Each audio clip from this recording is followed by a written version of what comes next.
Would you like to skyrocket your revenue budget, considering that the revenue budget is your first priority? However, are you making a serious mistake ignoring a critical key performance indicator, something that has an impact on your profitability? Well, these and many other related questions we will address and solve in the Unlock Revenue Budget Secrets. I would urge you to watch the video all the way to the end. Why? I have a surprise bonus reveal that will help really skyrocket your revenue budget. Let's jump right in. You may now have a question. Why me? Well, I spent 26 years in the hotel industry. I've had first-hand experience of numerous budgeting exercises, and I would like to share some of the lessons learned that could benefit you. More specifically, steps you can take and avoid the mistakes that I saw happening over these years. Let's use an example. Assume your current occupancy rate is at 66%. Assume also that you have a negative budget variance. What does that mean? Well, it means that your actual occupancy rate is behind budget. Now, the question is, how do you go from here at 66% occupancy rate to here 81% occupancy rate? And you may have a question, why 81%? Well, not surprisingly, at 81% you will be ahead of the competition. You would want to be that, right? And then you have a doubt in your mind. Can we do that? Yes, of course you can. It's very possible with a specific strategy and laser focused action. So why is 66% occupancy rate so alarming? Well, let's step back a bit. Achieving any occupancy rate is not really the ultimate goal. Let's take an illustration. Occupancy is not really the end game. What is the end game is room revenue. Why is that? Because revenue is an indicator of the real performance in the market that you operate. And moreover, revenue ultimately impacts profitability. This is a favorite with your owners, and you would like to be doing something that your owners are going to love, right? So let's get back to your current occupancy, which is at 66%, and we saw that it will not yield great profitability, and your owners are not going to be very thrilled at that. So how do we unlock the secrets to higher revenue and to higher profitability eventually? Let's find out how. Unlocking revenue budget secrets. Let's get to secret 1 of the Unlocking Revenue Budget Secrets video. But as we realized, the situation need not be so alarming.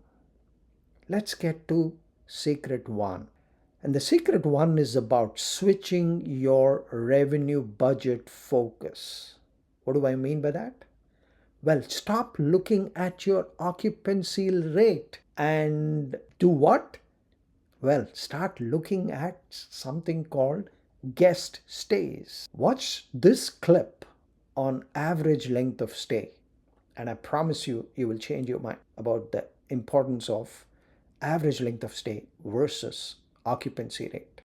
As you can see from these 3 lean, standard, and peak months of the Paradise Hotel, we had seen earlier that the hotel occupancy, which was 66% in the lean month,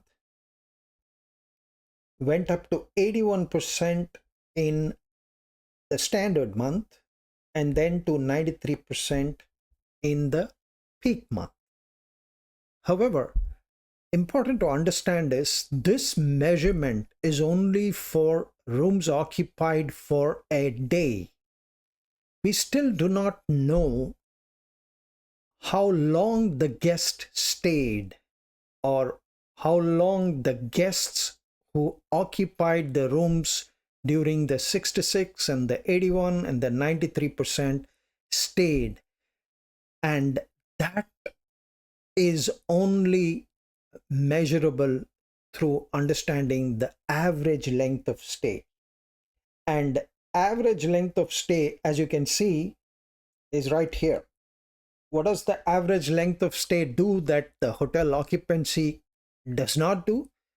Well, the average length of stay tells you for all of the occupied rooms of the hotel, which is again 2,775 during February and going up to 3,754 during March, and finally in the peak month at its highest at 4,203 room nights, you could say.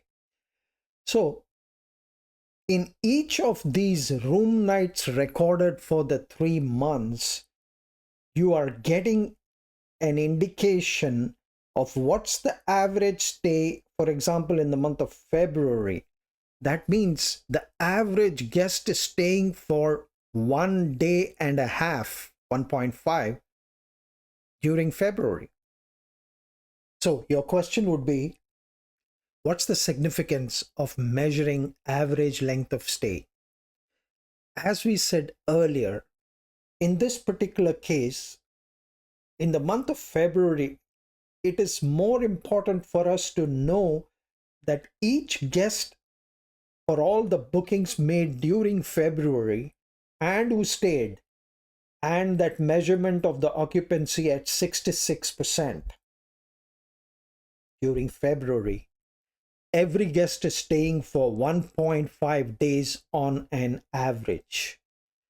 So it's very important that the hotel is able to move this 1.5 average length of stay higher as the occupancy increases. And we can see that happening when the occupancy went from 66% to 81%. The average length of stay from 1.5 has moved to 1.6. Has it moved at the same rate as the occupancy? Certainly not. However, it's a growth, definitely. And finally, at 93% occupancy compared to 81% the previous month, the average length of stay has gone up further to 1.7. So you could say between February and April, the average length of stay has moved from 1.5 to 1.7. Now, this average length of stay is for the entire hotel. A further analysis will tell us which type of guests, when I say type, I mean which market segment within 1.5 in February were staying more and who were staying less. That can be known when we take a look at the individual paid occupancy right here and the group paid occupancy here. In general, average length of stay for individuals or individual market segment tends to be higher than for groups. And this is because an individual generally is traveling on leisure. And when they're traveling on leisure, their length of stay is longer because they are paying for the charges of the room themselves. While in the case of a group paid occupancy, a lot of times that is based on a business market segment where the company they work for is paying for the charges. And so once they finish the work, they get back. And that's why the average length of stay for a business market segment is lower than a leisure market segment. So you can see now the power that average length of stay brings to the entire revenue generation process. And that is the secret of why the sustenance of hotel revenue generation, or how long a hotel can sustain its revenue growth, is dependent more on how the average length of stay is moving rather than hotel occupancy rate. Well, you saw in the clip how guest stays are much more dynamic. They refer to a duration from check in to check out, and that is the reason why it's so dynamic compared to just occupancy rate, which measures only 1 day. And average length of stay tend to cover a longer period than just a day, as we saw. Occupancy rate is all about a single day, while average length of stay is about multiple days. And now on to secret 2.